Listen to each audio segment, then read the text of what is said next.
이번 시간은 MBTI의 4가지 선호 경향 중에서요. 그 4번째, 판단형 J와 그의 대극인 인식형 P에 대해서 말씀드려 볼게요.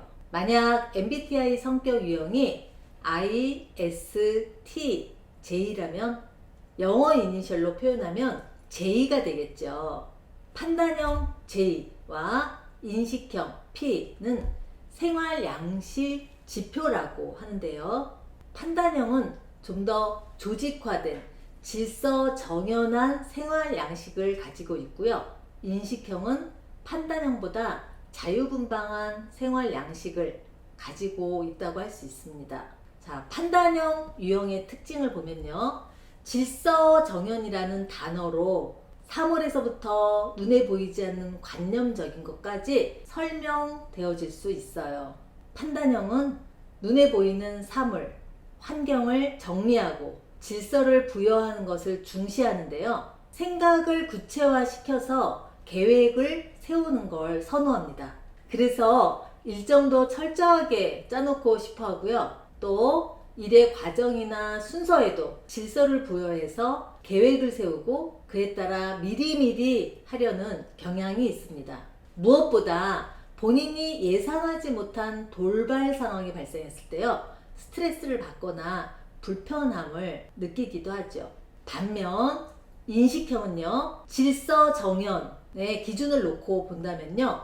판단형에 비해서 그에 대한 욕구가 좀 적다로 말할 수 있어요. 물건이나 계획, 일정에 차질이 있어도 크게 신경 쓰지 않는 경향이 있습니다. 오히려 과도하게 질서를 부여하려고 하면요. 답답해하기도 합니다. 인식형은 그 단어에서 알 수 있듯이요. 인식하다, 받아들이다와 같은 사전적 의미가 있어요. 그러니 생활 태도적인 면에서도 무엇인가 능동적으로 계획을 세우고 외부 세계에 질서를 부여하기보다 그 상황을 지켜보거나 받아들이는 듯한 태도를 가지게 됩니다. 그러니 게으른 듯이 보이거나 또는 그것이 다른 측면에서 보면 여유 있고 개방적인 듯이 보일 수 있죠. 이런 의미를 이해하고 나면요. 인식형이 순간을 즐기고자 하는 경향이 강해서 일정이 계획대로 진행되지 않아도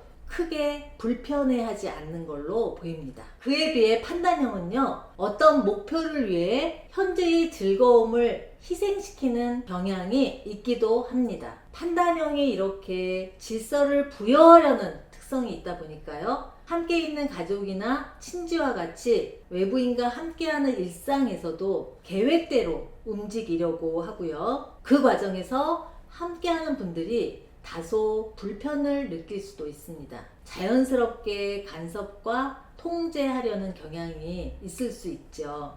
한 가지 예를 들어 볼게요. 제가 말씀드리는 이야기에 나오는 아빠와 엄마 중에서 누가 판단형이고 누가 인식형인지 한번 느껴보시겠어요? 자, 어느 날 7살 여자아이가 엄마에게 와서 귓속말로 엄마하고 단둘이서만 카페에 나가고 싶다고 합니다. 그래서 모녀가 나란히 단둘이 카페에 가서 이야기를 나누다 보니까요.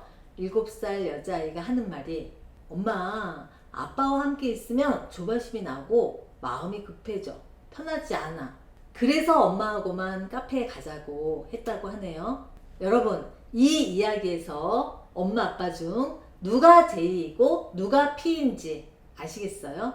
아빠가 판단형이어서 자신의 계획대로 일이 진행되어야 해서 아이 입장에서도 아빠와 함께 있는 시간이 다소 불편하게 느껴질 수 있죠. 엄마는 인식형이다 보니까요. 개방적이고 여유있게 아이가 그 부분을 느끼게 되는 거죠. 좀 더 이야기를 해보면 판단형인 분들은요. 어떤 상황에서든 결정을 내리고 목표를 정해야 자신의 마음도 편해지는 경향이 있습니다. 그래서 일의 목적, 여행의 계획 등과 같이 목표를 세워서 그에 맞게 계획을 세우고 질서를 부여해서 실행하는 생활 태도를 가지고 있죠.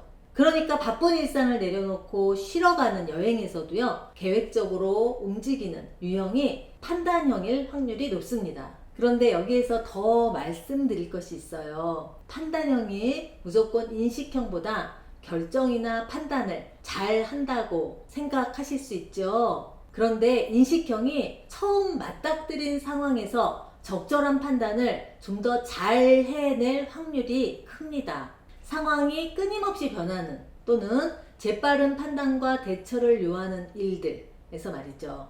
예를 들어서 운동 경기에서 종종 인식형이 판단형보다 임기응변식 판단을 잘할 확률이 높습니다. 상황에 유연하게 대처하기도 하죠. 한편 판단형은요, 체계적이고 프로세스가 동반되는 판단에 좀 더 편안하게 대응할 수 있고요. 목표를 정하고 그에 맞는 계획을 세워서 질서를 부여하고자 하는 성향이 있기 때문에 늘 무엇인가 정해져 있지 않으면 불안해하는 성향도 있어요. 그러니 조바심 내면서 동동거리는 성향이 보일 수도 있죠. 그 동동거리는 모습이 말하지 않아도 함께 있는 사람에게 분위기로까지 전달되기도 하죠. 아까 말씀드렸던 판단형의 아빠와 함께 있으면 아빠는 바쁘고 잔소리를 해서 불편하다고 하면서 인식형인 엄마와 카페를 가고 싶어하는 아이의 마음 이해가 되시죠? 한편 인식형이 느긋하고 여유 있어 보이지만요, 정리가 안 되고 해야 할 일을 미루는 경향이 있어서요, 게을러 보일 수 있어요.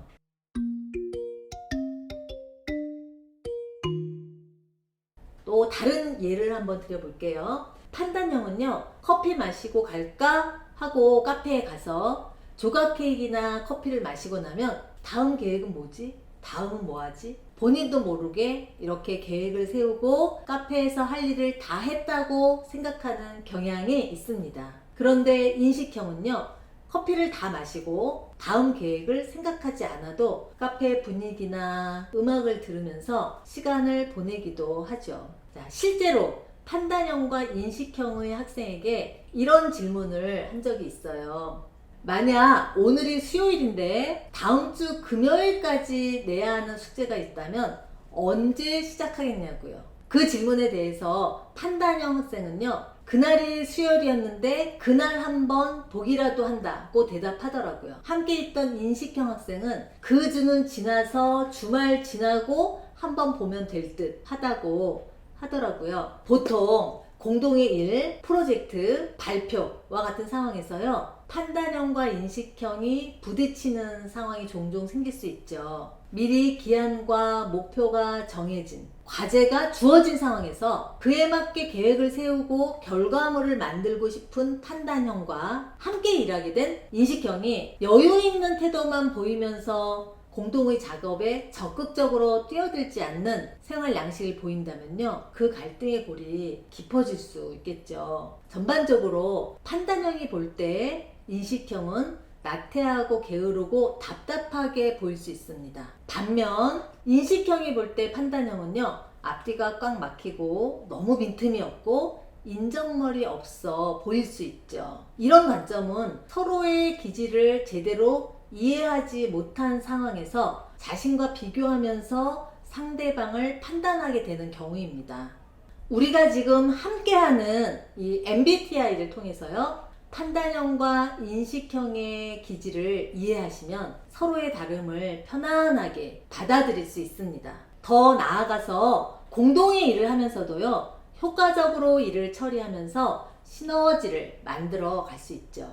이번 차시까지는 한 차시의 한 쌍의 선호 경향, 즉 한 쌍의 알파벳을 기본과 심화 개념, 그리고 함께 성찰해 보는 시간을 가졌습니다. 일방적으로 프로파일, 즉 결과지를 보고 자신을 그 결과지에 가두지 마시고요, 여러분들이 지금 배운 개념, 이 개념을 가지고 자신의 유형을 추측해 보세요. 그 과정을 통해서 자신에게 한 걸음 더 다가가는 시간이 되시길 바랍니다.